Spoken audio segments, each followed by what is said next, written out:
Hello, welcome to the latest edition of Baize Watch as we close in on a dramatic climax to the 2000. What are you doing, Rob? This isn't your gig. Ben, come on. Oh, great. So you have to be 23 with swept back hair now, do you? Oh, that's typical. I'll sue for this. Let's get started, shall we?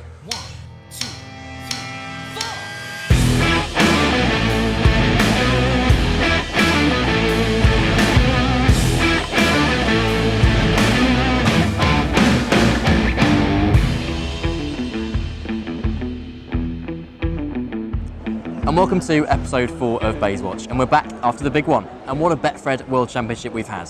That's right, but before we get stuck into it, here's what's coming up on the show. We text Mark Williams, look back on our top 10 shots from the World Championship, drop in at Burton-on-Trent for Q School, and catch up with a legend of the game at the Crucible. And I think we'll both agree that this has been one of the best World Championships in recent years, with some really great stories coming out of this place. From big shocks to Bargegate and all the drama you'd expect from the Crucible, here's a look back on the action. Perry has caused a massive upset. He is knocked out. In round 1 at the Crucible, there were shocks aplenty, with 6 of the top 16 seeds falling.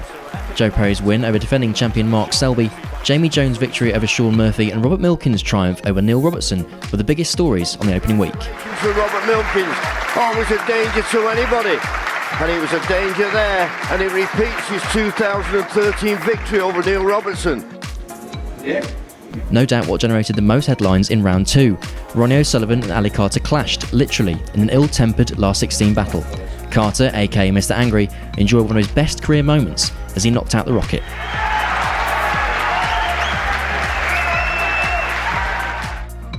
John Higgins scored a superb 146, rarer than a 147, to win the high break prize, and a fist bump from Jack Lazowski. When he potted one of the reds at the end and didn't get position on. Higgins went on to edge out Judd Trump 13-12 in the best of the quarter-final matches. From both players, isn't that nice to see? They have given us an unbelievable quarter-final. Down to the one-table setup, and a classic contest between Mark Williams and Barry Hawkins ended 17-15 in favour of the Welshman. These two players have given us here the experienced Mark Williams somehow gets himself into the final. First time for 15 years, standing ovation for both players. Higgins also had a tough battle against Kyron Wilson, coming through 17-13. This is not bad enough. Semi-final, Kyron Wilson comes forward, clapping his hands, and he congratulates the Wizard of Wisham. Is the man to beat in this year's Betfred World Championship. And the final was a true Crucible classic between two of snooker's all-time greats. Have had here.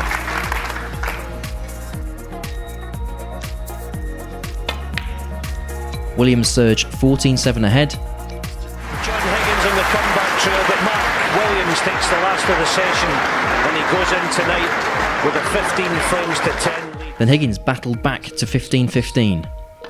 And it's a fantastic response. They traded blows in the closing stretch. Absolutely brilliant, that really was.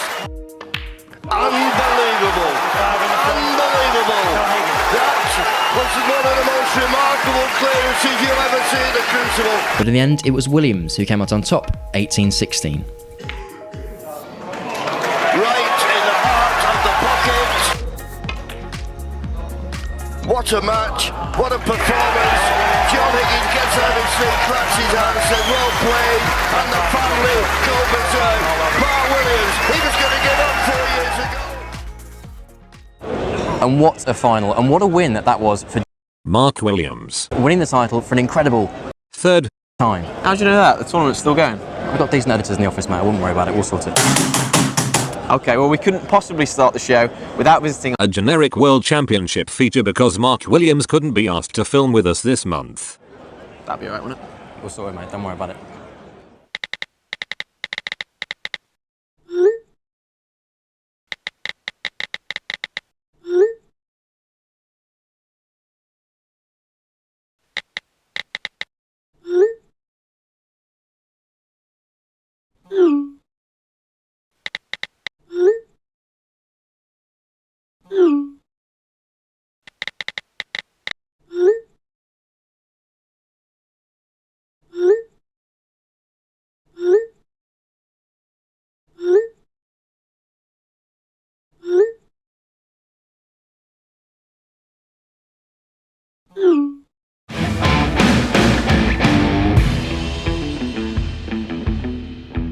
Well, last year, this incredible shot from Sean Murphy got our vote for shot of the tournament. Well, he's coming off. Side cushion, top cushion, lots of right-hand side. This is risky. What a shot this is! Oh, unbelievable! With this clip of his shot against Ronnie O'Sullivan generating a massive 7 million views across our social media channels. But what topped the charts in 2018? Here's our top 10 shots from the Crucible this year.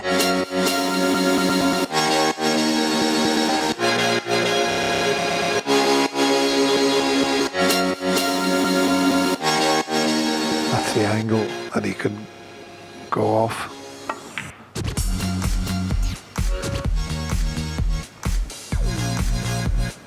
Oh, he's played it well this time.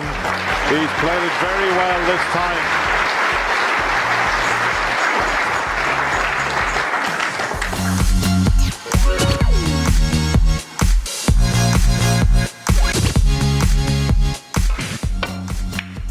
That's the shot he played. There's the check side. This looks very good. This looks excellent. What a fantastic shot that is.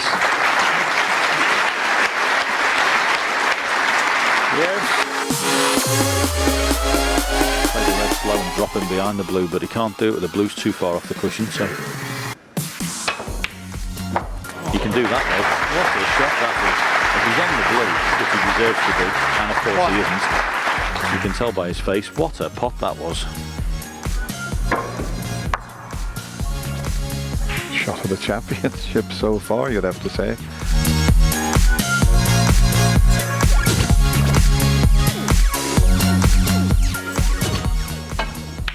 Played into the corner. What a shot this is. What a shot. The shot of the tournament so far, I suggest.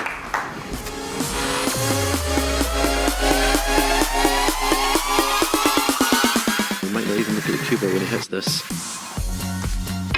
There you go. No, you're kidding me. See, that's the secret, Dennis. Don't look at what you're doing. Is this the winner of the World Championship we're looking at here? I've seen it. I don't believe it.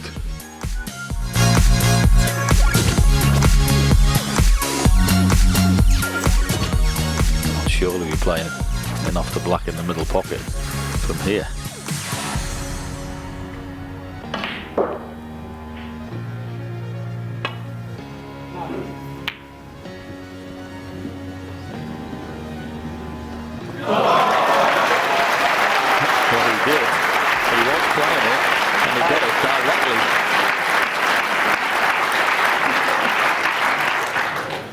Can't believe that went straight in. Have a look at this again.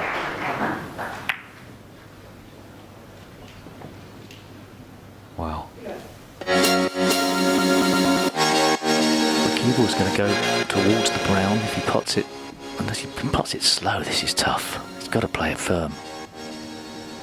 What a shot. What a shot that was. Amazing effort from Jack Trapp, it had to be said.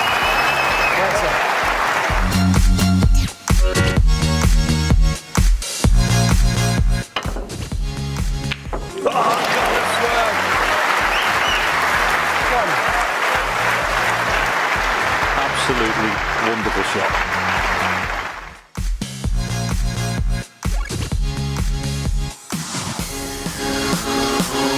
The pet shot. Do you know, he's trying to knock the red in with the red he's just played, and look at this shot. If this comes off, what a shot that is!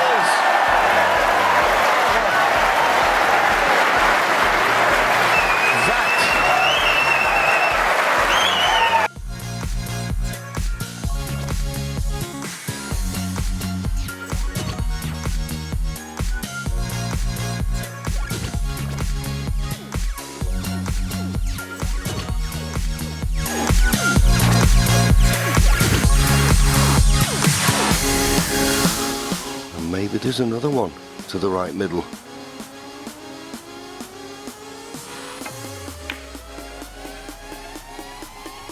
And it was! And it's there! What a pot!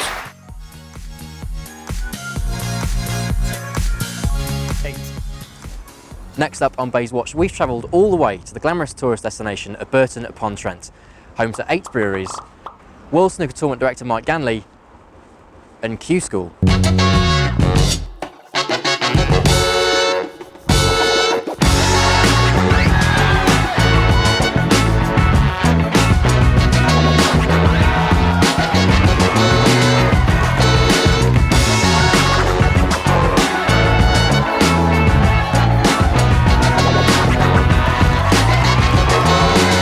Q School is the qualifying event for all the players that want to be on the main tour next year.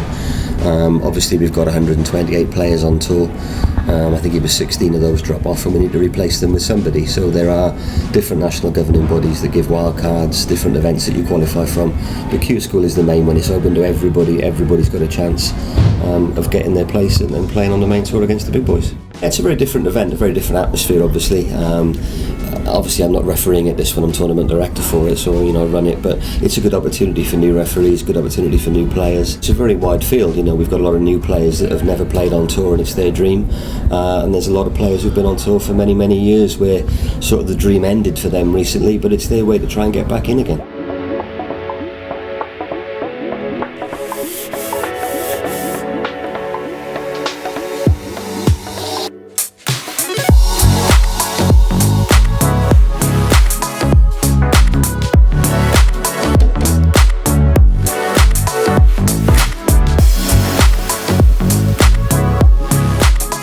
So it's the final round of Q School Event 2, and just behind us, as you can see, World Snooker Services are reclothing the tables for Event 3. Next door in the arena, 8 players are competing for the massive prize of a 2-year tour card. Of many of them, it's the biggest match of their careers so far.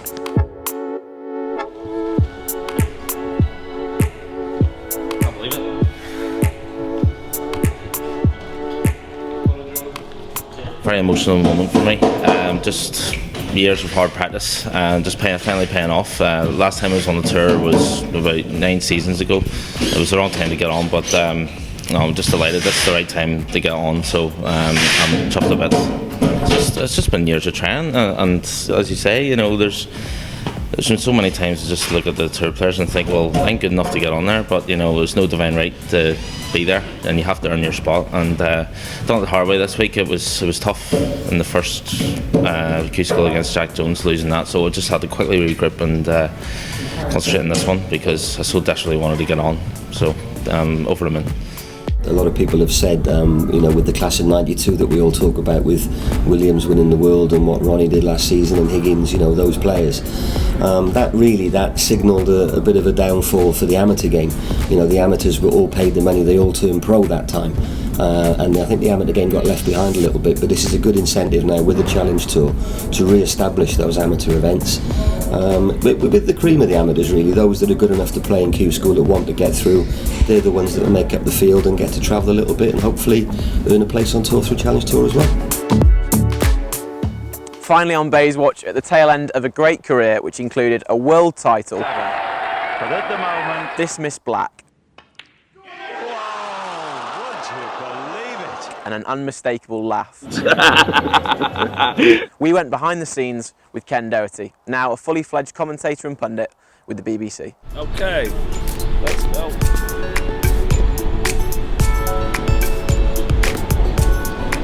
You don't want this on definitely don't want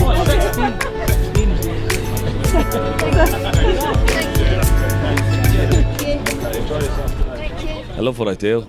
I mean, the snooker community and particularly all of us at the BBC, we're all like family really, because okay, we only meet up 3 times a year, the Masters, the UK and the World Championship, but we have the best of times. We're out having dinner with each other every night or having a few drinks. We have a sing-song now is incorporated into the tournaments, and it's just great fun. And I miss the guys when I don't see them, and if I wasn't doing it, I'd be sitting at home on the couch commentating to myself. And anyway, so I might as well be here with the lads and getting paid for it. It's utopia. John Parrott took about how long? 1 hour, was it? An hour and a half. Oh, I should be done in about 5 minutes, I'd say. So obviously you saw me going to get my makeup done. I need that, and then we go into the studio, and then we really there's no sort of research or there's no sort of real any particular formula. We just take it the way it sort of leads us. You know, we just chat about our own experiences, or what the experiences of the players may be going through, or their emotions, their shot selection, and what sort of the nerves can do to you. You know, we're just there to say it how we see it, or how we used to see it in our own eyes, or how we might have played the shot, and to sort of lend the viewer a sort of an insight into the player's mind and the way they're feeling. The chairman, look, the boss. How long you got in there? You need to go back in. Come on. 5 minutes, already 5 minutes. When I first began, David Vine was still here, you know, and then Dougie Donnelly used to do the night time, and then when Hazel came in, well, Hazel was just like a breath of fresh air. Like, Hazel, she's getting ready for today. When you're up close working with her, you realise how good she is, you know, the way she can talk down the lens of a camera. When the camera cuts and goes to the table, we're just like that. How do you do that, Hazel? You know, we're like that, you know. We bow to her. She's absolutely brilliant and a pleasure to work with. And once you press that red button, you're live to the nation. And what a view, look at that for a view. Isn't that beautiful? I like the mix. I mean, you know, I like being in the commentary box and talking, and it's a great medium as well, because when I'm not in the commentary box, I like to hear what the other commentators are saying, or how they go about their business. And you know, anything that I've learned is really learn from the likes of Dennis Taylor and John Virgo, who I've worked with now for well over 10 years, and the way they can present the commentary and the way they can dramatise it. I think that's very important for the viewer. Crucible looks a lot bigger on TV, but it only holds 900 people. That's why there's such a scramble for tickets every year. But the atmosphere, when you walk out down those little stairs onto the arena floor, it never leaves you, those memories, you know. They're just like absolutely fantastic. It's just the most amazing place to play here, the Crucible. And that's it for this month's episode of Baize Watch, and we hope you've enjoyed it. We'll be back next month for the start of the new season. See you next.